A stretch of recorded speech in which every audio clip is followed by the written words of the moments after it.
According to a March 2014 article in the Washington Post, in 1970, in New York City, a starting lawyer going into practice and a starting teacher going into public education had a differential in their salaries of about $2,000.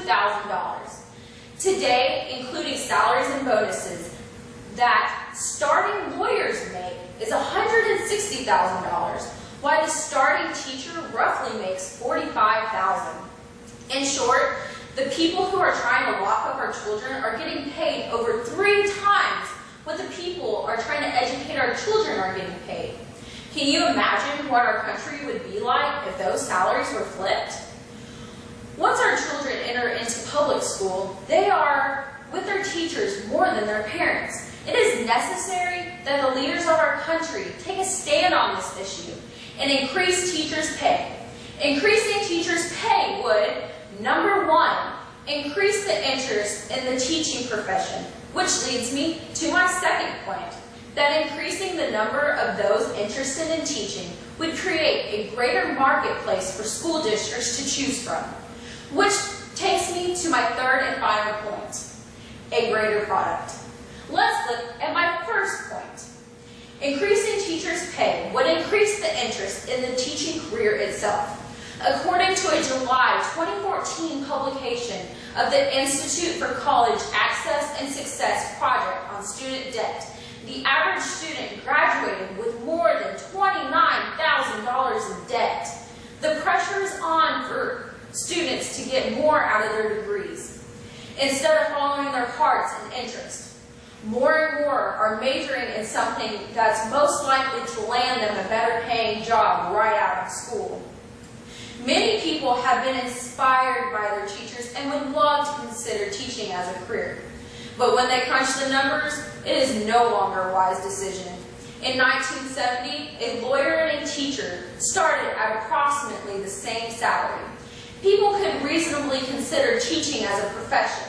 In today's world, with the pay scale as they are, teachers or students entering college cannot reasonably choose a teaching career.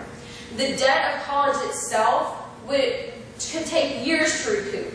However, a significant increase in teacher salaries would allow those who want to teach the opportunity to do so. It would also encourage many high-qualified people who may not have originally considered the profession to do so. This brings me to my second point. This increase in pay would increase the number of teachers, thus creating a larger and more qualified pool of teachers for the school districts to choose from. The Bureau of Labor and Statistics reported in January of 2014 that the median wage for school teachers is about $53,000, and the lowest 10% earning right at $37,000. If that number increased to the salary comparable to other professions, we would certainly see an increase in the number of people wanting to go into this worthwhile career. According to an April 2014 article in Forbes magazine, the average starting salary of an engineer is $63,000, and a computer science major, $60,000. This is more than the average teacher earns in her final years of teaching. This brings me to my third and final point.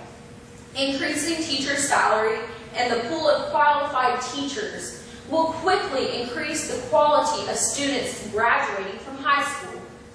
This is simple logic. However, the U.S. Secretary of Education, Arne Duncan, concluded in the November of 2013 that money is not the reason people enter teaching, but it is the reason some talented people avoid teaching or quit their professions when they start a family or buy a home. Other high-performing nations recruit teachers from the top third college graduates. That must be our goal as well. And pay is one of the critical factors. To encourage more top-caliber students to choose teaching, teachers should be paid a lot more, with starting salaries more in the range of $60,000 to the potential earning of as much as $150,000. It is necessary that the U.S. wake up to this fact and do something about it. We must value the teaching profession in order to create a quality graduate that is ready to compete on the global scale. In conclusion, teaching is the most vital career in any country. In recent years, the U.S. has undermined the teaching profession with an insulting pay scale in an effort to make the U.S. college graduate competitive on a global level. We must increase teachers' pay. This will, number one, encourage young people to consider this rewarding career. Number two, once more people consider the career, the number and quality of teachers will increase. And my third and final point, children in our country will increase the ability to compete. We must close the salary gap between lawyers that imprison our children and teachers that raise them, or our future is doomed. Now, I would encourage all of you to sign this petition before you, and we will present it at the next board meeting. Thank you.